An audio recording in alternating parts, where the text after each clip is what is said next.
Hi, welcome. We're starting now our second part of our discipline, which is Globalization, Society, and International Politics. By now, you all have taken your first examination, and I have corrected these examinations, and I have provided the grading for all of you.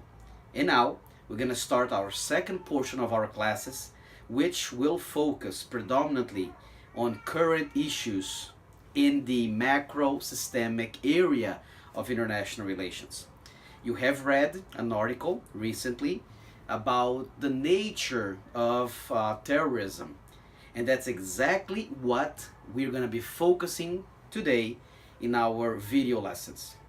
We have been able to provide some theoretical knowledge of basic introductory international relations notions through our past videos.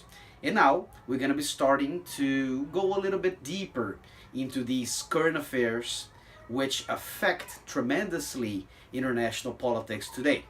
And our first video now will be focusing on international terrorism. I would like to stress right from the beginning that terrorism, it is a complex and a very difficult topic to be fully understood through international political theoretical eyes. And it is complex because there is not a single definite concept surrounding terrorism. At the international arena, we have a lot of problems in trying to specifically define what terrorism actually is and what are its scopes.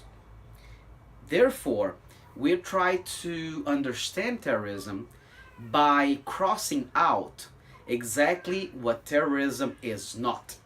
So we try to operate theoretically through negative concepts which exclude the nature of what terrorism is not.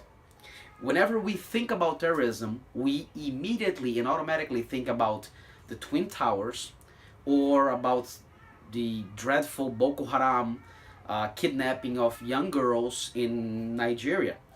And all of these events, they are commonly related because they use radicalism as a political platform. So they use political radicalism in terms of their message that comes across in these two very different but yet somewhat alike terrorist organizations. And I'm talking about Al-Qaeda, which was responsible for the September 11th, 2001 attacks on the Twin Towers in New York City, and also Boko Haram in Nigeria. These two attacks are connected by the fact that they use a politically aggressive language. They use an ideological framework of radicalism. And if we're talking specifically about Islam, I'm specifically stressing the fact that they use jihad notions. Jihad is an Arabic word which means effort, which means the engagement that a Muslim should act in terms of preserving the word of Allah. So radicalism in terms of political action and jihad in terms of ideological framework is what unite most of these terrorist organizations. And it is important for us to differentiate two basic concepts, two basic compartments of these terrorist organizations. There are some terrorist organizations which, according to the views of the 20th century and also from the views of the 19th century, that some organizations, they were classified as terrorist organizations, that they had some kind of a independentist movement, such as the RLA in Northern Ireland, the Irish Revolutionary Army, or the Tamil Tigers in Sri Lanka, or FARC in Colombia.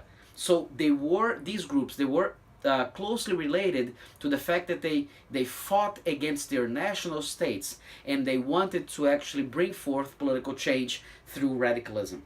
After the September 11th attacks, a new compartment of conceptualization emerged in defining these new terrorist organizations. They are so-called post-national terrorist organizations. They're not specifically attached to one nation state, such as FARC in Colombia, such as the IRA in Northern Ireland, such as Tamil Tigers in Sri Lanka, such as ETA in the Basque country in Spain. After the September 11th attacks, these terrorist organizations, they acted against the Judaic Christianity heritage of the Western world. And they attacked simultaneously and sometimes with different political messages, but all of them were somewhat united by this radicalism discourse. You have the attacks in London in 2005, in 2005. You have the attacks in Madrid in 2004. You have recently the attacks in Barcelona. So all of these major Western cities, they were attacked under this this notion that these new terrorist organizations, first Al Qaeda and now ISIS, which is the so-called Islamic State, which has as its basic purpose the creation of a great caliphate, not only in the Arab world, specifically in the Middle East, but also in other parts of Europe. So the Islamic State, Al Qaeda, even Boko Haram, and Al-Shabaab in Somalia, they all act under one principle. The principle of causing massive damage to unarmed civilian population, bringing forth their heavily symbolic imagery and message to Western communities. So terrorism, it is a very important topic in international relations today. We should be very carefully focused on trying to understand its roots, its messages, its political and ideological framework, because if we establish a common pattern of analysis, we will be able to understand the future outcomes of these terrorist groups.